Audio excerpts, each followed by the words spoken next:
ଓ କାଲ କା କାଲ ମହାକାଳ ନହେଲେ ସେମିତିରେ ରେଳ ଅଟକି ନଥାନ୍ତା ଟ୍ରେନରେ ମାନେ ମୁଖ୍ୟମନ୍ତ୍ରୀ ହଉ କି ଏମଏଲଏ ଫୋନ୍ କରିନଥାନ୍ତେ। ବାବାଙ୍କର ମାନେ ଧର ମାନସିକ ଧର କିଛି ଗୋଟେ କରିବେ ଅସୁବିଧା ଧର ହେଇଛି ମାନେ କା ଦେହ ଖରାପ ହେଇଛି କି କ'ଣ ହେଇଛି ଅସୁବିଧା ଗୁଆ ଟିକେ ବସେଇ ଦେଇକି ଯିବେ 24 ଘଣ୍ଟା ଭିତରେ ଦେଖିବେ ମାନେ କ'ଣ ହେଉଛି କ'ଣ ନାହିଁ ବୁଝିଲେ ତାପରେ ଆସିକି କହିବେ। ତାଙ୍କ ମୋର ବି ଇଚ୍ଛା ଥିଲା ମାନେ ବେଦ ଫେଦ ଶାସ୍ତ୍ର ଉପରୁ ଯିବା ପାଇଁ ଆଉ ବାପାଙ୍କର ବି ଇଚ୍ଛା ଥିଲା ଆଉ ଆମ ଘରେ ବି କେହି ନାହାନ୍ତି ମାନେ ଯଜମାନ କାମ କରିବା ପାଇଁ ଏସେ ମୁଁ ନିଜେ ସେଇଥିପାଇଁ ଇଏ କଲି ଆଉ ପଢ଼ିବା ପାଇଁ ଆଉ। ଏ ଯଜମାନ କାମ ଶିଖିଲୁ କୋଉଠି? ବଡ଼ବାପା ଫାଷ୍ଟ କରୁଥିଲେ। ପାଠ ପଢ଼ୁଥିଲ? ଆଜ୍ଞା ବେଦ ପାଠ ପଢ଼ୁଥିଲ? ଆଜ୍ଞା। ଏଇ ଯେ ମନ୍ଦିର ଅଛି ମନ୍ଦିରର କେତେ ଦିନ ହେଲାଣି ଆପଣ ଅଛନ୍ତି ପୂଜା କାମ କରୁଛନ୍ତି?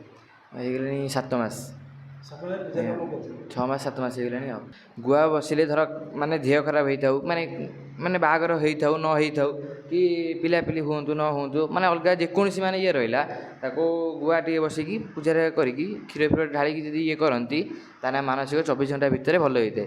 ଆଉ ଯଦି ଦେହ ଖରାପ ହୁଏ ଦୀପ ଟିକେ ବସିକି ଯିବେ ସନ୍ଧ୍ୟାବେଳକୁ ଦେହ ମାନେ ଅପରେସନ୍ ହେଲା ପରେ କି କ'ଣ ହେଲା ପରେ ଆସିକି ଦେଖିବେ ମାନେ ବାହାଘର ହେଉଛି କି ନ ହେଉଛି ଆପଣ ଗୁଆ ବସିକି ଯିବେ ମାସେ ଭିତରେ ହଉ କି 2 ମାସ ଭିତରେ 1.5 ମାସ ଭିତରେ ବେଶୀ ବି ନୁହଁ ଆସିକି ବହୁତ ଲୋକ ଗଲେଣି ଗୁଆ ଉଠେଇକି ବୁଝିଲେ ନା ସେ ଗୁଆ ଉଠେଇକି ନିଜେ ଆସିକି କହିବେ ତା ମୁଁ ଆଉ କ'ଣ କହିବି ତ ଆପଣ ଉପଲବ୍ଧି କରୁଛନ୍ତି? ଆଜ୍ଞା ଆପଣ ଉପଲବ୍ଧି କରୁଛନ୍ତି ଲୋକଙ୍କର ଧର ଆପଣଙ୍କ ଦେହ ଖରାପ ହେଇଛି ମେଡ଼ିକାଲ କେସ୍ ହେଇଛି ହଠାତ୍ କିନା ଆସିକି ଗୋଟେ ଲୋକ ପହଞ୍ଚିଗଲା ବୁଝିଲେ ନା ସେ କହିବେ ମୁଁ ଗୁଆ ବସିକି ଏମିତିଆ ହେଇଛି କ'ଣ ଗୋଟେ କରନ୍ତୁ ମୁଁ ଧର ଗୁଆ ବସିକି ସବୁ କରିବି ଫୁଲ ଦେମି ବୁଝିଲେ ମୁଁ ତାଙ୍କୁ କହିବି ଯେ ଦେହ ଖରାପ ହେଇଛି ବାବାଙ୍କର ଏତିକି ଇଏ ରହିଲା 24 ଘଣ୍ଟା ଭିତରେ ଦେଖିବେ କ'ଣ ହେଉଛି ତାପରେ ତାଙ୍କୁ ନେଇକି ଆସିବେ ମାନେ ଠାକୁରଙ୍କ ପାଖକୁ କ'ଣ ହେଇଛି କ'ଣ ନାହିଁ ଦର୍ଶନ କରିକି ଯିବେ ଭଲ ହେଲେ ଆଉ ଯଦି ଭଲ ନ ହୁଏ ତାହେଲେ ଜାଣିବେ ଯେ ଠାକୁର କ'ଣ ନାହିଁ ଆଉ କ'ଣ ଏତିକି କହିଲେଣି ମୋ ହିସାବରେ ମୁଁ ରହିଲିଣି 7 ମାସ ହେଇଗଲାଣି 7 ମାସ ଭିତରେ ମୁଁ 20-25ଟା କି ଏଭବ୍ କରିସାରିଲିଣି ଯେତିକି ହେଇଛନ୍ତି ସବୁ ପୁରା କନଫର୍ମ।